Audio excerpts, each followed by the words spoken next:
ಇಂದಿನ ನಮ್ಮ ಪಯಣ ರಾಜಧಾನಿ ಬೆಂಗಳೂರಿನ ಕಡೆಗೆ. ಬೆಂಗಳೂರಿನಲ್ಲಿ ವಾಸವಾಗಿರುವಂಥ ಶ್ರೀಯುತ ರಾಜ್ಕುಮಾರ್ ಗುರುಗಳನ್ನು ಭೇಟಿಯಾದ ಕ್ಷಣ ಗುರುವಂದನಾ ಕಾರ್ಯಕ್ರಮದ ಉದ್ದೇಶವನ್ನು ತಿಳಿಸಿ ಕಾರ್ಯಕ್ರಮಕ್ಕೆ ಗುರುಗಳನ್ನು ತುಂಬ ಹೃದಯದಿಂದ ಆಹ್ವಾನಿಸಲಾಯಿತು. ಕಾರ್ಯಕ್ರಮವನ್ನು ಹಮ್ಮಿಕೊಳ್ಳುತ್ತಿರುವಂಥ ಬಗೆಯನ್ನು ಕೇಳಿ ಅವರು ತುಂಬ ಸಂತೋಷವನ್ನು ವ್ಯಕ್ತಪಡಿಸಿದರು. ಹಾಗೆ 25 ವರ್ಷಗಳ ಹಿಂದಿನ ಒಂದು ಸುಂದರವಾದಂಥ ಸವಿನೆನಪನ್ನು ಮೆಲುಕು ಹಾಕುತ್ತಾ ಆನವಟ್ಟಿಯ ಅನುಭವವನ್ನು ಕೂಡ ನಮ್ಮೊಂದಿಗೆ ಹಂಚಿಕೊಂಡಿದ್ದಾರೆ. ಏನೆಲ್ಲ ನಮ್ಮ ಜೊತೆಗೆ ಮಾತನಾಡಿದ್ದಾರೆ ಅಂತ ಅವ್ರ ಬಾಯಿಂದನೇ ಕೇಳೋಣ ಬನ್ನಿ.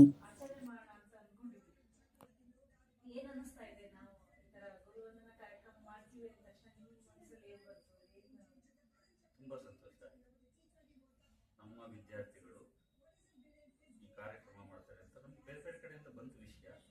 ಸೊ ನೀವು ನಮ್ಮ ಕಾರ್ಯಕ್ರಮಕ್ಕೆ ಕರೀತಾ ಇರೋದು ನನಗೆ ಸುಕೃತ ಅಂತ ನಾವು ಭಾವಿಸ್ತೇವೆ.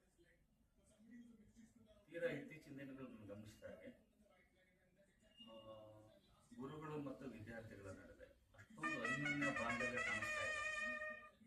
ಬಟ್ ಈ 25 ವರ್ಷ ಆದಮೇಲೂ ಕೂಡ ನೀವು ನಮಗೆ ಪ್ರವಚನ ಮಾಡಿದ್ರಿ, ಆ 25 ದಿವಸ ಆಚರಣೆನ ಚೆನ್ನಾಗಿ ಮಾಡಬೇಕು ಅಂತೇಳಿ ನೀವೆಲ್ಲ ನಮ್ಗೆ ಕರಿತೀರಿ ಅನ್ನೋದು ನನಗೆ ತುಂಬ ಸಂತೋಷ ಆಗ್ತಾ ಇದೆ. ಹಾಗೆಯೇ ಇಂಥ ಸುಸಂಸ್ಕೃತ ವಿದ್ಯಾರ್ಥಿಗಳಿಗೆ ನಾನು ಉಪನ್ಯಾಸಕನಾಗಿದ್ದೆನಲ್ಲ, ಅದು ಒಂದು ಹೆಮ್ಮೆ ಅನಿಸ್ತಾ ಇದೆ ಈ ಸಂದರ್ಭದಲ್ಲಿ. ಎರಡು ಜನ ಕಲ್ತಿರ್ತಾರೆ, ಆಗಿರ್ತಾರೆ, ಗುರುಗಳಿಗೆ ಹೊಂದಿಸ್ಬೇಕು ಅನ್ನೋ ಈ ಮನೋಭಾವನೆ ಇದೆಯಲ್ಲ, ಇದು ತುಂಬ ದೊಡ್ಡದು ಅಂತ. ನಮಗೆ ಏನೇನೋ ಬಹುಮಾನಗಳು ಕೊಡ್ಬೋದು, ಪ್ರಶ್ನೆ ಇಲ್ಲ. ಈ ಮನೋಭಾವನೆ ಇದೆಯಲ್ಲ, ಅದನ್ನು ನಿಮ್ಮನ್ನು ಇನ್ನಷ್ಟು ಎತ್ತರಕ್ಕೆ ಏರಿಸ್ಬೇಕು ಅಂತ ಭಾವಿಸ್ತೇನೆ. ಹಾಗೇನೆ ನಿಮ್ಮಂಥ ವಿದ್ಯಾರ್ಥಿಗಳಿಗೆ ನಾನು ಉಪನ್ಯಾಸಕನಾಗಿದ್ದೆ ಅನ್ನೋದು ಒಂಥರ ಸಂತೋಷ ಆಗ್ತಾ ಇದೆ. ಕಾರ್ಯಕ್ರಮವನ್ನು ಕುರಿತು ತುಂಬ ಸಂತೋಷವನ್ನು ವ್ಯಕ್ತಪಡಿಸುತ್ತಾ ಯಾವುದೇ ಕಾರಣಕ್ಕೂ ಈ ಕಾರ್ಯಕ್ರಮವನ್ನು ನಾನು ಮಿಸ್ ಮಾಡಿಕೊಳ್ಳುವುದಿಲ್ಲ, ತಪ್ಪದೆ ಬರುತ್ತೇನೆ, ಯಾವುದೇ ಅಡೆತಡೆಗಳಿದ್ದರೂ ಕೂಡ ಅದೆಲ್ಲದನ್ನು ಬದಿಗೊತ್ತಿ ಬರುತ್ತೇನೆ ಎಂಬುವ ಮಾತನ್ನು ಹೇಳುವುದರ ಮೂಲಕ ಗುರು ಶಿಷ್ಯರ ಸಂಬಂಧ ತುಂಬ ಪವಿತ್ರವಾಗಿರುವಂಥದ್ದು. ಆ ಪವಿತ್ರವಾದಂಥ ಕೆಲಸವನ್ನು ನೀವು ಮಾಡ್ತಾ ಇದ್ದೀರಾ ಅನ್ನುವಂಥ ಮೆಚ್ಚುಗೆಯನ್ನು ವ್ಯಕ್ತಪಡಿಸಿದರು. ಅದ್ರ ಜೊತೆಗೆ ಆನವಟ್ಟಿ ಮತ್ತು ಆನವಟ್ಟಿ ಕಾಲೇಜಿನ ಅನುಭವವನ್ನು ಕೇಳಿದಾಗ ತುಂಬ ಸಂತೋಷದಿಂದ ಆನವಟ್ಟಿಯನ್ನು ನಾನು ನನ್ನ ಜೀವನದಲ್ಲಿ ಮರೆಯಲಾಗದ ಒಂದು ಅನುಭವ ಅಂತ ಹೇಳ್ಬೋದು. ಆನವಟ್ಟಿಯಲ್ಲಿ ನನ್ನ ಸಾವಿರಾರು ನೆನಪುಗಳಿದೆ.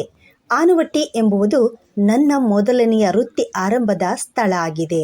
ಹಾಗೆಯೇ ಆನವಟ್ಟಿ ಕಾಲೇಜಿನಲ್ಲಿರುವಂಥ ಎಲ್ಲ ನನ್ನ ಗುರುವೃಂದದವರು ಕೂಡ ನನಗೆ ಉತ್ತಮ ಮಾರ್ಗದರ್ಶನವನ್ನು ನೀಡಿದ್ದಾರೆ. ಆಗಷ್ಟೇ ವೃತ್ತಿ ಜೀವನವನ್ನು ಆರಂಭ ಮಾಡಿದ ನನಗೆ ಉತ್ತಮ ಮಾರ್ಗದರ್ಶಕರಾಗಿ ನಿಂತಂಥವರು ನನ್ನ ಸಿಬ್ಬಂದಿ ವರ್ಗದವರು. ಅವರೆಲ್ಲರನ್ನೂ ಕೂಡ ನಾನು ಇಂದಿಗೂ ಕೂಡ ಪೂಜ್ಯನೀಯ ಭಾವನೆಯಿಂದ ಗುರುಗಳ ಸ್ಥಾನದಲ್ಲಿಯೇ ನೋಡುತ್ತೇನೆ. ಅವರೆಲ್ಲರಿಗೂ ಕೂಡ ನಾನು ಯಾವಾಗಲೂ ಚಿರಋಣಿಯಾಗಿರುತ್ತೇನೆ. ಹಾಗೆಯೇ ಆನವಟ್ಟಿ ಕಾಲೇಜಿನಲ್ಲಿ ತುಂಬ ನನ್ನ ಸವಿನೆನಪುಗಳಿವೆ. ಆನವಟ್ಟಿಯಿಂದ ನಾನು ಕಲ್ತಿರುವಂಥದ್ದು ತುಂಬ ಇದೆ. ಸೊ ಹಾಗಾಗಿ ನನ್ನ ಜೀವನದಲ್ಲಿ ಇದು ತುಂಬ ಸ್ಪೆಷಲ್ ಅಂತ ಹೇಳಿದರು. ನಮ್ಮ ಒಳ್ಳೆ ಸಹೋದ್ಯೋಗಿಗಳಿದ್ರು, ಜಯಪ್ಪ ಸರ್ ಇದ್ರು, ಮಾಳಪ್ಪ ಸರ್ ಇದ್ರು, ಗಿಡಿಯವರಿದ್ರು, ಅವರೆಲ್ಲರೂ ನನಗೆ ಮಾರ್ಗದರ್ಶನ ನೀಡಿದ್ರು. ಅವರು ವೃತ್ತಿ ಜೀವನದಲ್ಲಿ ಅವ್ರು ನನಗೆ ಗುರುಗಳು. ಅವ್ರನ್ನ ಈ ಕ್ಷಣಕ್ಕೆ ನೆನೆಸ್ಕೊಡ್ತೀನಿ. ಯಾಕಂದ್ರೆ ನಾವು MA ಮುಗಿಸ್ಕೊಂಡ್ವಿ, ಲೆಕ್ಚರ್ ಆಗಿ ಬಂದ್ವಿ. ಲೆಕ್ಚರ್ ಆಗಿ ವೃತ್ತಿಯಲ್ಲಿ ಹೇಗಿರಬೇಕು ಅನ್ನೋದನ್ನು ನಮ್ಗೆ ಗೊತ್ತಿರ್ತಿರಲಿಲ್ಲ. ಇನ್ನು ಹುಡುಗಾಟದ ಸ್ವಭಾವ ಇದ್ದಿತ್ತು ನಮಗೆ. ಅವರು ಸೀರಿಯಸ್ ಇದ್ದಿದ್ದೆ ಇವರು Malappa sir, Giri sir, Jayappa sir, ನಾಮನ್ ಪ್ರಕಾಶ್ ಸರ್ ಬರ್ತಿದ್ರು. ಜಯಪ್ಪ ಸರ್ ಅಂತ ಸಾಕಷ್ಟು ಮಾರ್ಗದರ್ಶನ ನೀಡಿದ್ರು. ಗಿರಿಯವ್ರು ಗೈಡ್ ಮಾಡ್ತಾ ಇದ್ರು, ಮಾಳಪ್ಪ ಸರ್ ಗೈಡ್ ಮಾಡ್ತಾ ಇದ್ರು. ಸೊ ಹಾಗಾಗಿ ಉಪನ್ಯಾಸಕನಾಗಿ ನಾನು ಹೇಗಿರಬೇಕು ಅನ್ನೋದು ಕಲ್ತಿದ್ದು ಜಯಪ್ಪ ಸರ್. ಇವರು ಹಿರಿಯ ಉಪನ್ಯಾಸಕ. ಈಗಲೂ ಅವರನ್ನು ನನಗೆ ನನ್ನ ಗುರುಗಳ ಸ್ಥಾನದಲ್ಲಿ ನೋಡ್ತೇನೆ. ಯಾರು? Jayappa sir, Giri sir, Malappa sir. Anavatti ತುಂಬ ಒಳ್ಳೆ ಗುರು. ನಾನು ಹೇಳಿದ್ನಲ್ಲ, 6 ವರ್ಷ, ಈಗ ನಾನು ಹೆಚ್ಚು ಕಡಿಮೆ 28 ವರ್ಷ ಲೆಕ್ಚರ್ ಆಗಿ ಮೊದಲಿನ 6 ವರ್ಷ ಕಳೆದಿದ್ದೀವಲ್ಲ, ಅದು ನಾನು ಯಾವತ್ತೂ ಮರೆಯೋಕ್ಕಾಗಲ್ಲ. ಅಂಥ ಖುಷಿ ಮತ್ತು ನನಗೆ ಯಾವತ್ತೂ ಸಿಕ್ಕಿಲ್ಲ. ಉಪನ್ಯಾಸಕನ